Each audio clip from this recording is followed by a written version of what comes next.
नमस्कार मित्रांनो, स्वागत आहे आपले YBD अकॅडमी यूट्यूब चॅनलवरती। या व्हिडिओच्या माध्यमाने आज आपण गोंदिया DCC बँक भरती 2025 या पदभरतीचा संपूर्ण अभ्यासक्रम आजच्या या व्हिडिओच्या माध्यमाने आपण जाणून घेणार आहोत। यामध्ये संपूर्ण विषयानुसार आणि विषयांच्या टॉपिकनुसार आपण चर्चा करणार आहोत, जेणेकरून अतिशय कमी दिवसाच्या कालावधीमध्ये तुम्ही जास्तीत जास्त मार्क कसे मिळवू शकता याच्यावरती आपण चर्चा करणार आहोत। तर त्यासाठी हा व्हिडिओ अतिशय महत्त्वाचा असणार आहे। तर बघा मित्रांनो, पुढे अजून माहिती जाणून घेण्या अगोदर छोटीशी महत्त्वाची माहिती देऊन घेतो। मित्रांनो, स्पेशल DCC बँक भरतीसाठी म्हणजेच जिल्हा बँक भरतीसाठी आपण एक नवीन सेपरेट चॅनल सुरू केलेला आहे। त्या चॅनलवरती ज्या पण मागील प्रश्नपत्रिका झालेल्या आहेत लेटेस्ट 2025 मधील त्या देखील तुम्हाला संपूर्ण सोडून दिल्या जातील, सर्व स्पष्टीकरण वगैरे दिलं जाईल। त्याच सोबत पुढे जर म्हटलं तर भरपूर DCC बँक भरती येणार आहेत वेगवेगळ्या जिल्ह्यांच्या, तर ते सर्व अपडेट स्पेशल आपल्याला त्या चॅनलवरती दिलं जाईल फक्त DCC बँक भरतीचं। तर त्यासाठी आपण तो चॅनल जॉईन करू शकता, लिंक डिस्क्रिप्शन बॉक्समध्ये टाकून दिलेली आहे। तर चला आता गोंदिया DCC बँक भरतीचा जाहिरातीमध्ये जो अभ्यासक्रम दिलेला आहे तो सर्वप्रथम आपण जाणून घेऊया। यामध्ये कोणकोणते विषय दिलेले आहेत? गणित, बँकिंग सहकार, त्यानंतर सामान्य ज्ञान व चालू घडामोडी, कृषी व ग्रामीण अर्थव्यवस्था, मराठी, इंग्रजी, संगणक व माहिती तंत्रज्ञान आणि बुद्धिमापन चाचणी या 7 ते 8 विषयांवरती तुम्हाला प्रश्न विचारले जातील। आता हे विषय दिलेले आहेत, परंतु प्रत्येक विषयावरती किती प्रश्न विचारले जातात, कोणकोणत्या टॉपिकवरती प्रश्न विचारले जातात हे आपल्यासाठी महत्त्वाचं असतं। तर हे सर्व जाणून घेण्यासाठी आपल्यासाठी महत्त्वाचं काय असणार आहे, कोणती कंपनी गोंदिया DCC बँक भरतीचे पेपर घेत आहे, तर त्या कंपनीचं नाव आहे वर्कवेल। वर्कवेल नावाची कंपनी गोंदिया DCC बँक भरती 2025 चे पेपर घेत आहे। तर आता इथून मागे जर म्हटलं तर कोणकोणते पेपर वर्कवेल या कंपनीने घेतलेले, तर लेटेस्ट जर म्हटलं तर 2025 मध्ये आपल्याला अहमदनगर, सातारा, मागील जर म्हटलं तर याच्यामध्ये रत्नागिरी, भंडारा, ठाणे या जिल्ह्यांचे जे पेपर आहे ते वर्कवेल या कंपनीनेच घेतलेले आहेत आणि बहुतेक DCC बँक भरतीचे पेपर वर्कवेल हीच कंपनी घेत आहे मित्रांनो। तर आता नक्की वर्कवेल ही कंपनी कोणत्या विषयावरती किती प्रश्न विचारते हे देखील आपल्याला जाणून घेणं महत्त्वाचं असणार आहे। तर याच्यासाठी जर म्हटलं तर आपण काही 2 गट केलेले आहेत। याच्यामध्ये मी GK GS साठी हा एक सेपरेट गट दिलेला आहे। याच्यामध्ये बँकिंग व सहकार, सामान्य ज्ञान व चालू घडामोडी, कृषी व ग्रामीण अर्थव्यवस्था व संगणक माहिती तंत्रज्ञान याचा एक गट केलेला आहे। आणि त्याच्या व्यतिरिक्त जर म्हटलं तर मराठी, इंग्रजी, गणित, बुद्धिमत्ता हे आपल्याला हा एक सेपरेट गट बघण्यासाठी भेटेल। तर बघा मित्रांनो, आता वर्कवेलने लेटेस्ट ज्या मागील पेपर घेतले किंवा इथून मागे जे पण पेपर घेतले त्याच्यामध्ये फॉर्मॅट एकच ठेवलेले आहे। याच्यामध्ये प्रत्येक विषयावरती किती प्रश्न विचारले जातात हे आपल्याला जाणून घेणं महत्त्वाचं असणार आहे आणि त्या विषयावरती कोणकोणते महत्त्वाचे IMP टॉपिक आहे ज्याच्यावरती वारंवार प्रश्न वर्कवेल विचारत असते हे आपल्यासाठी महत्त्वाचं असतं। त्याच्यासाठी जर म्हटलं तर हे प्रश्नपत्रिकेचं स्वरूप आहे जे की तुम्ही स्क्रीनवरती बघू शकता। मागील आपल्याकडे 1-2 प्रश्नपत्रिका नव्हे तर एकूण 55 ते 60 प्रश्नपत्रिका वर्कवेलनीच घेतलेल्या आहेत आपल्याकडे। त्या प्रश्नपत्रिका तुम्हाला कुठून भेटतील, कशा भेटतील याच्याबद्दल मी तुम्हाला पुढे व्हिडिओमध्ये माहिती देणार आहे। तर बघा, यामध्ये आता जे पण विषय दिलेले आहेत त्या प्रत्येक विषयावरती किती प्रश्न विचारले जातात हे सर्वप्रथम मी तुम्हाला सांगून घेतो आणि त्यानंतर प्रत्येक विषयानुसार आपल्याला महत्त्वाचे IMP टॉपिक कोणते असणार आहेत, ते कुठून करायचे हे देखील पुढे मी तुम्हाला सांगणार आहे। ठीक आहे, तर बघा यामध्ये जर म्हटलं तर बघा आपल्याला यामध्ये आपल्याला हा पहिला गट दिलेला आहे GK GS। याच्यावरती 25 ते 30 प्रश्न तुम्हाला विचारले जातात किंवा 20 ते 30 प्रश्न असतात आणि याच्या व्यतिरिक्त हे जे आपण टॉपिक सोडून देतो किंवा हे जे विषय आहेत त्याच्यावरती आपण अभ्यास करत नाही, याच्यावरतीच सर्वात जास्त प्रश्न वर्कवेल विचारत असते। यामध्ये कसं ते देखील जाणून घेऊयात। मराठी या विषयावरती 12 ते 15 प्रश्न शक्यता 15 प्रश्न विचारते। त्यानंतर पुढे जर म्हटलं तर इंग्लिश या विषयावरती देखील 12 ते 15 प्रश्न, गणितावरती शक्यता 15 प्रश्न विचारते आणि बुद्धिमत्ता याच्यावरती जर म्हटलं तर आपल्याला 10 प्रश्न येतात। गणित, बुद्धिमत्ता एकत्रित 25 एक प्रश्न तुम्हाला विचारले जातात। पुढे संगणक व माहिती तंत्रज्ञान याच्यावरती 5 ते 10 प्रश्न विचारले जातात। आता हे जे विषय तुम्ही बघू शकता मराठी, इंग्रजी, गणित, बुद्धिमत्ता व संगणक याच विषयांचं जर कॅल्क्युलेशन केलं तर 65 प्रश्न, 90 पैकी 65 प्रश्न आपल्याला याच 4 ते 5 विषयांवरती विचारले जातात। आणि याच्यामध्ये देखील आपल्याला जे टॉपिक आहे ते नक्की कोणते टॉपिक आहे ज्याच्यावरती प्रश्न येतात हे देखील पुढे मी तुम्हाला सांगणार आहे आणि त्याच टॉपिकवरती वारंवार त्याच टाईपचे प्रश्न आपल्याला रिपीट झालेले बघण्यासाठी भेटतात। ॲज इट इज गणित बुद्धिमत्ताचं जर म्हटलं तर फक्त संख्या चेंज असते, थोडक्यात उदाहरण बदललेलं असतं, टॉपिक तोच असतो, त्याच टाईपचं उदाहरण तुम्हाला पुन्हा विचारलं जातं।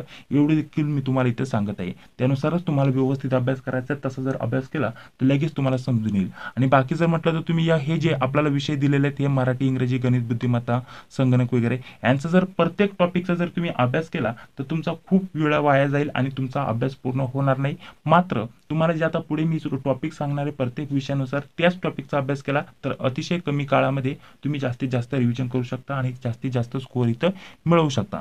याच्या व्यतिरिक्त जर म्हटलं तर बघा हे आपल्याला विषय दिलेले आहेत। आता याच्यामध्ये बँकिंग व सहकार, सामान्य ज्ञान व चालू घडामोडी, कृषी व ग्रामीण अर्थव्यवस्था हे 3 विषय राहिले। या 3 विषयांवरती तुम्हाला 25 एक प्रश्न विचारले जातात। आता हे 25 विषय प्रत्येक विषयावरती किती विचारले जातात हे देखील सांगतो। याच्यामध्ये बँकिंग व सहकार याच्यावरती 10 प्रश्न विचारते, त्याच्यानंतर कृषी व ग्रामीण अर्थव्यवस्था या विषयावरती 5 प्रश्न येतात, सामान्य ज्ञान व चालू घडामोडी याच्यावरती 10 प्रश्न येतात। आता सामान्य ज्ञान व चालू घडामोडी हा जो टॉपिक आहे जे 10 प्रश्न विचारले जातात हे देखील जर म्हटलं तर जिल्ह्याच्या माहितीवरती याच्यामध्ये 3 ते 5 प्रश्न विचारले जातात आणि अगदी 7 ते 6 प्रश्न जे आहेत ते आपल्याला ऑलराऊंड जीके वरती विचारले जातात किंवा चालू घडामोडीचे 1-2 असतात। म्हणजे सामान्य ज्ञान याच्यावरती खूपच कमी आपल्याला प्रश्न विचारले जातात, त्याच्यामुळे जीके जे जास्त करत बसू नका। फक्त जिल्ह्याची माहिती केली तरी 3 ते 5 प्रश्न त्याच्यावरती विचारले जातील। याच्या व्यतिरिक्त संगणक आपल्याला बँकिंग, सहकार आणि कृषी व ग्रामीण अर्थव्यवस्था याच्यावरती संगणकावरती बँकिंग वरती आपल्याला 10 प्रश्न, कृषीवरती जर म्हटलं तर 5 प्रश्न असं पकडून चालू शकता। टोटल फक्त 25 आपल्याला प्रश्न विचारले जातात या 3 विषयांवरती।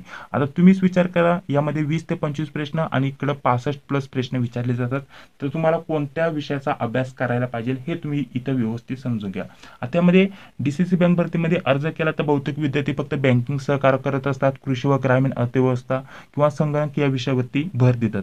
परंतु तुम्हाला सांगितलं या विषयावरती जास्त प्रश्न विचारले जातात, ते किती ते देखील सांगितलं।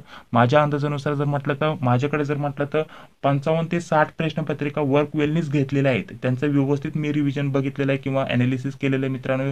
रिव्हिजनवरती देखील व्हिडिओ दिलेले आहेत, व्यवस्थित जर बघितलं तर आपल्याला लगेच ते टॉपिक समजून येतात, कोणत्या विषयावरती किती प्रश्न आहेत ते लगेच समजून येतं। तुम्ही देखील बघू शकता। तर ह्या सर्व प्रश्नपत्रिका तुम्हाला कुठून भेटतील ते देखील तुम्हाला लगेच सांगून घेत आहे। तर बघा मित्रांनो, स्पेशल डीसीसी बँक भरतीसाठी आपण या नोट्स उपलब्ध करून देतोय। याच्यामध्ये आपल्याला या विषयाचे नोट्स भेटतील आणि 75 ते 80 प्रश्नपत्रिका तुम्हाला भेटतील। प्रत्येक प्रश्नपत्रिकेमध्ये 90 प्रश्न आहेत मित्रांनो, त्यांची उत्तर देखील दिलेले आहेत। लेटेस्ट झालेल्या सर्व प्रश्नपत्रिका यामध्ये तुम्हाला भेटून जातील। यामध्ये टोटल आपण हे जर प्रश्न केले 75 ते 80 प्रश्नपत्रिका याच्यामध्ये गुणाकार केला तर आपल्याला जर विचार केला तर एवढ्या प्रश्नपत्रिका आहेत, तर हेच प्रश्न 7 ते 8 हजार प्रश्न होतात। ते 7 ते 8 हजार प्रश्न म्हणजे खूप झाले। प्रत्येक विषयावरती 1000 ते 1500 प्रश्न आपल्याला इथं भेटून जातील मित्रांनो। त्यामधील जर म्हटलं तर कोणत्या विषयांचे प्रश्न रिपीट होतात ते देखील तुम्हाला सांगून देतो, जेणेकरून जर प्रश्नपत्रिकेमध्ये जे प्रश्न विचारले गेले होते ते जरी तुम्ही केलं तर कोणते प्रश्न रिपीट होतात ते देखील सांगतो। याच्यामध्ये संगणक, त्यासोबत बँकिंग, सहकार, कृषी व ग्रामीण अर्थव्यवस्था या 3 विषयांचे प्रश्न as it is copy paste आपल्याला रिपीट झालेले बघण्यासाठी भेटतात। प्रत्येक याच्यामध्ये जर म्हटलं तर 4-5 प्रत्येक विषयावरती प्रश्न रिपीट झालेले बघण्यासाठी भेटतात। टोटल आरामशीर 15 ते 16 प्रश्न रिपीट आपल्याला झालेले यामध्ये बघण्यासाठी भेटतील मागील प्रश्नपत्रिकांमधून। ठीक आहे, या मागील प्रश्नपत्रिका तुमच्यासाठी महत्त्वाची असणार आहे। याच्या व्यतिरिक्त तुमच्यासाठी महत्त्वाचं काय असणार आहे तुम्हाला सांगितलं, मराठी, इंग्रजी, गणित, बुद्धिमत्ता याच्यावरती जर म्हटलं तर आपल्याला खूप सारे प्रश्न आहेत। प्रत्येक विषयावरती 15-15 प्रश्न जरी पकडले तर 60 प्रश्न हेच होतात या 4 विषयांवरती। परंतु महत्त्वाचं जर म्हटलं तर तुम्ही सर्व गणित करत बसले, सर्व बुद्धिमत्ता करत बसले किंवा सर्व मराठीचे टॉपिक अभ्यासत बसले तर खूप वेळ वाया जाईल। तर तुम्हाला तसं करायचं नाहीये। लेटेस्ट झालेला कोणत्याही वर्क वेलने जे पेपर घेतलेत यामध्ये अहमदनगर, सातारा, त्यानंतर भंडारा, रत्नागिरी, ठाणे वगैरे हे जे पेपर आहेत त्याच्यामध्ये मराठीवरती महत्त्वाचे 6 ते 7 टॉपिक आहेत, त्याच्यावरतीच प्रश्न आपल्याला येतात। त्याच प्रकारे गणित बुद्धिमत्तेचे 7 ते 8 टॉपिक आहेत, त्याच्यावरतीच प्रश्न तुम्हाला 2-3 प्रश्न विचारले जातात। तर तेच टॉपिक तुम्हाला अभ्यासायचे आहेत। त्याच्यावरती ऑलरेडी आपण आपल्या चॅनलवरती एक व्हिडिओ दिला होता, बहुतेक 4-5 महिने झाले त्याला।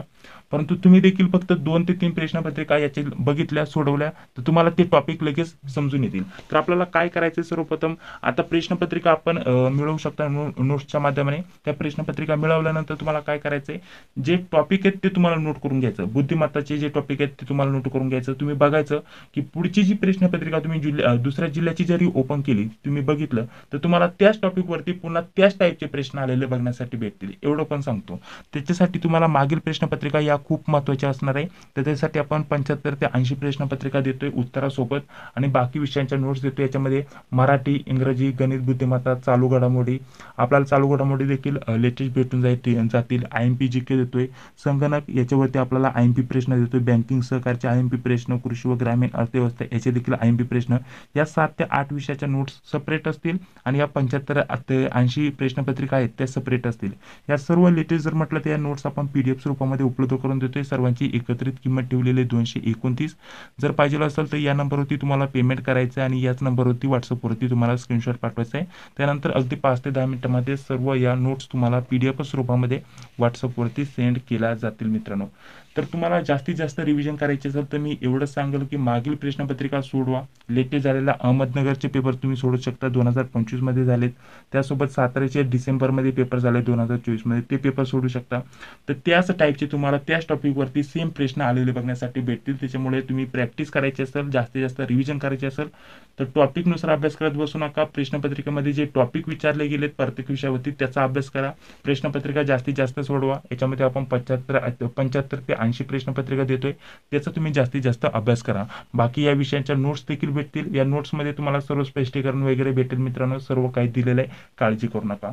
तर सर्वांची एकत्रित किंमत ठेवलेली 229. तर या नोट्सचा लाभ घ्यायला विसरू नका. या नंबरवरती पेमेंट करायचं आहे, स्क्रीनशॉट पाठवायचं आहे. त्यानंतर या 75 प्लस प्रश्नपत्रिका आणि बाकी 7 ते 8 विषयांच्या नोट्स सर्व PDF स्वरूपामध्ये व्हॉट्सअपवरती 5 ते 10 मिनिटांमध्ये सेंड केल्या जातील मित्रांनो. तर संपूर्ण अभ्यासक्रम कोणता असणार आहे, कोणत्या विषयावरती किती प्रश्न विचारले जातील, तुम्हाला कोणते विषय महत्त्वाचे असणार आहे, ते टॉपिक तुम्हाला कुठून भेटतील, हे सर्व काही मी तुम्हाला सांगून घेतलेलं आहे. तर असं जर तुम्ही कमी वेळात जर जास्तीत जास्त अभ्यास करायचा असेल तर हेच करा. आपल्याला मागील प्रश्नपत्रिका बघायचं आहे, टॉपिक नोट करून घ्यायचे आणि त्याच टॉपिकवरती तुम्हाला भर द्यायचा आहे. इतर जास्त काही करत बसायचं नाहीये. तुम्ही अगदी 2 ते 3 दिवसामध्ये देखील जास्तीत जास्त प्रॅक्टिस करू शकता.